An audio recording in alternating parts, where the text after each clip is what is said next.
నమస్తే, welcome to fast news. నేను వకీల్. ముందుగా న్యూస్ అప్డేట్ చూద్దాం. పోలీసులను ఉద్దేశించి వైసీపీ నేత మాజీ మంత్రి కాకాని గోవర్ధన్ మరోసారి తీవ్ర వ్యాఖ్యలు చేశారు. వైసీపీ వాళ్లపై టీడీపీ కార్యకర్తలు దాడులు చేస్తున్నారని, వారికి పోలీసులు సహకరిస్తున్నారని కాకాని మండిపడ్డారు. మళ్లీ వైసీపీ అధికారంలోకి వస్తుందని, అప్పుడు ఈ పోలీసు సప్త సముద్రాల అవతల ఉన్న లాక్కొచ్చి గుడ్డలూడదీసి నిలబెడతామని హెచ్చరించారు. రేపటి రోజున మీ పరిస్థితి ఎంత దారుణంగా ఉంటుందో పోలీసులు ఊహించుకోవాలని అన్నారు. బోగోలు మండలం కొల్లదిన్నెలో టీడీపీ వైసీపీ వర్గీయుల మధ్య ఘర్షణ జరిగింది. ఇరు వర్గాలు పరస్పరం దాడులు చేసుకున్నాయి. గాయాల పాలైన వారిని కావలి ఏరియా ఆసుపత్రికి తరలించారు. ఈ క్రమంలో ఆసుపత్రి ఆవరణలో వైసీపీ వర్గీయులు కత్తులు పట్టుకుని హల్చల్ చేశారు. దీంతో ఆసుపత్రి వద్ద మరోసారి గొడవ జరిగింది. ఈ క్రమంలో ఆసుపత్రిలో చికిత్స పొందుతున్న వైసీపీ వాళ్లను కాకాని పరామర్శించారు. ఈ సందర్భంగా ఆయన మాట్లాడుతూ పోలీసులు టీడీపీ వాళ్లకు సహకరిస్తున్నారంటూ కౌంటర్ అటాక్ ఇచ్చారు. పోలీసులను వదిలిపెట్టే ప్రసక్తే లేదని వార్నింగ్ ఇచ్చారు. కావలి నియోజకవర్గంలో బోగోలు మండలానికి సంబంధించి కోళ్లదిన్న గ్రామానికి చెందినటువంటి శ్రీనివాసరెడ్డి గారి మీద తెలుగుదేశం పార్టీకి సంబంధించినటువంటి స్థానికంగా ఉండేటువంటి వ్యక్తులు దాడి చేయడం జరిగింది. అయితే తెలుగుదేశం ప్రభుత్వం అధికారంలోకి వచ్చినప్పటి నుంచి అభివృద్ధి సంక్షేమాన్ని విస్మరించి బాహాటంగా మాది రాజకీయ పరిపాలన, రెడ్ బుక్ రాజ్యాంగం కాబట్టి కక్ష సాధింపులే మాకు ముఖ్యం అని చెప్పి చంద్రబాబు నాయుడు కుమారుడు లోకేష్ మాట్లాడుతూ ఈరోజు విచ్చలవిడిగా వైఎస్ఆర్ కాంగ్రెస్ పార్టీ శ్రేణుల మీద దాడులు చేయడం, కక్ష సాధింపులకు పాల్పడడం అనేటువంటిది నిత్యకృత్యంగా ఆనవాయితీగా మారిపోయినటువంటి అంటే దౌర్భాగ్యం. గ్రామాల్లో ఉద్రిక్తతలుంటాయి, వ్యక్తిగత కక్షలుంటాయి, దాడులు జరుగుతాయి. దాడులు జరిగినటువంటి వ్యక్తి, దాడికి గురైనటువంటి వ్యక్తి గాయాలతో ఆసుపత్రిలో వైద్యం చేయించుకోవడానికి కావలి ఆసుపత్రికి వస్తే నేరుగా ఇక్కడికి వచ్చి ఇక్కడ దాడి చేయడం అనేటువంటిది ఏరియా హాస్పిటల్ కాంపౌండ్లో దీనికి సంబంధించినటువంటి ఈ కాంపౌండ్లో దాడి చేయడం అనేటువంటిది దుర్మార్గమైనటువంటిది. బహుశా ఎక్కడ జరిగినటువంటి సంఘటనలు లేవు. ఈరోజు చంద్రబాబు నాయుడు పరిపాలన ఏ విధంగా తయారైందంటే దెబ్బలు తిని ఆసుపత్రిలో వైద్యం చేయించుకుందామని వస్తే ఆసుపత్రిలో దాడులు చేస్తున్నారు. దెబ్బలు తిని అన్యాయానికి గురై అయ్యా మాకు రక్షణ కల్పించండి అని చెప్పి పోలీస్ స్టేషన్కి వెళ్లి పోలీస్ స్టేషన్లో ఫిర్యాదు చేయడానికి వెళితే అక్కడికి తెలుగుదేశం పార్టీ నాయకులు వచ్చి దాడులు చేస్తున్నారు. ఇంత దారుణమైనటువంటి దౌర్భాగ్యమైనటువంటి పరిస్థితులు అనడం లేదు. కాబట్టి ఈరోజు ఖచ్చితంగా ఆ కుటుంబాన్ని పరామర్శించాలి, వాళ్ళకి ధైర్యం చెప్పాలనేటువంటి ఆలోచనతో నేను, నాతో పాటు సోదరుడు మాజీ శాసనసభ్యులైనటువంటి ప్రతాప్ కుమార్ రెడ్డి గారు, స్థానికంగా ఉండేటువంటి నాయకులు, కార్యకర్తలు అందరం కలిసి వెళ్ళాం. జరిగినటువంటి సంఘటన వివరాలు తెలుసుకున్నాం. పాపం ఆ శ్రీనివాసరెడ్డి దంపతులు చెప్తూ ఉంటే కళ్ళెంబడి నీళ్లు వచ్చేటువంటి పరిస్థితి. అంటే ఎంత దయనీయంగా వాళ్ళ పాపం 7 మాసాలు ఎంత దయనీయమైనటువంటి జీవితాన్ని గడిపారు.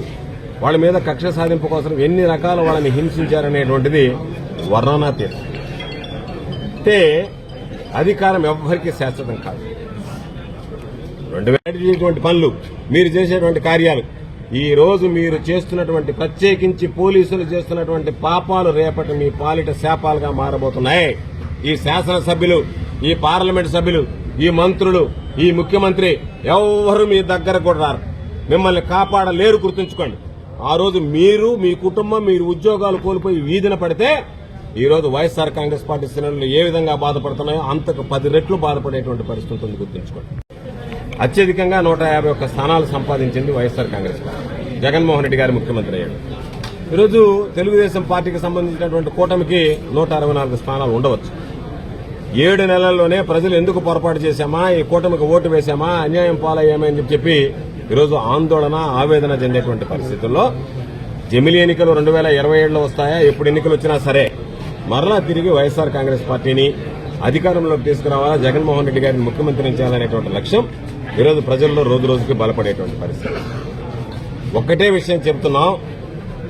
ఈరోజు జగన్మోహన్ రెడ్డి గారు స్పష్టంగా చెప్పడం జరిగింది.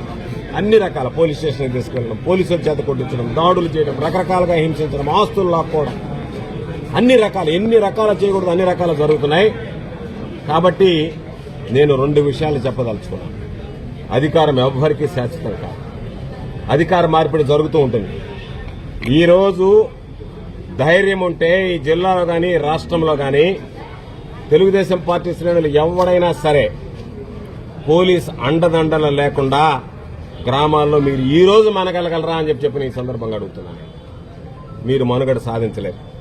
ఇదే దౌర్జన్యాలు మీరు కొనసాగితే రేపు మీకు పోలీసులు అండగా ఉంటే పాపం నాకైతే పోలీస్ అధికారులని తలుచుకుంటేనే జాలి వేస్తుంది.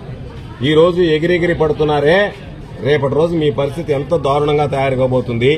మీరు ఎన్ని ఇబ్బందులు, ఈ రోజు ఎన్ని కుటుంబాలు, నేను మరలా చెప్తున్నా, ఈ రోజు ఎన్ని కుటుంబాలనైతే మీరు వైఎస్ఆర్ కాంగ్రెస్ పార్టీ సానుభూతి పరులు, వైఎస్ఆర్ కాంగ్రెస్ పార్టీకి సంబంధించినటువంటి కుటుంబాలను గోడుగోడు మనిపించారో తెలుగుదేశం పార్టీ నాయకులను వదిలిపెట్టాం, వాళ్ళని రెచ్చగొట్టి ఇబ్బంది పెట్టినటువంటి వాళ్ళని విడిచిపెట్టాం, వాళ్లకు అండగా ఉన్నటువంటి పోలీసు అధికారులను విడిచిపెట్టేది ఉండదనేటువంటిది సందర్భంగా తెలియజేస్తున్నాను. ఇప్పటికైనా పోలీసు అధికారులు కళ్లు తెలిచి ఎస్పీ గారితో మాట్లాడాం, ఈ విషయం చెప్పాం, వెంటనే కేసులు నమోదు చేస్తామన్నారు. ఈరోజు చూస్తే దాడి చేసినటువంటి వాళ్ళు 2, దాడి చేయించుకున్నటువంటి వాళ్ళ మీద 8 మంది మీరు కేసులు బనాయించి వాళ్ళు వెంటనే రాచి మర్యాదలతో వాళ్ళని బయటకు పంపించి పాపం దెబ్బలు తిన్నటువంటి వాళ్ళని రాత్రి దాకా పోలీస్ స్టేషన్లో పెట్టి మరలా ఇక్కడ జరిగినటువంటి దానికి ఇక్కడ కావాలో ఇంకొక కేసు కడతామని చెప్పి ఈ బెదిరింపులు అనేటువంటివి పోలీసుల అండతో పోలీసులను అడ్డు పెట్టుకుని ఈ ప్రభుత్వం మనుగడ సాధించగలమని చెప్పి అనుకోవడం పొరపాటు. మరలా చెప్తున్నాం, జగన్మోహన్ రెడ్డి గారు చెప్పినటువంటి విషయాన్ని, 7 సముద్రాల అవతల ఉన్నా సరే లాక్కొచ్చి మిమ్మల్ని ఖచ్చితంగా మీ ఒంటి మీద ఉండేటువంటి బట్టలను ఓడదీస్తాం తప్ప మిమ్మల్ని విడిచిపెట్టేటువంటి ప్రసక్తి ఉండదు అనేటువంటిది సందర్భంగా తెలియజేస్తున్నాం.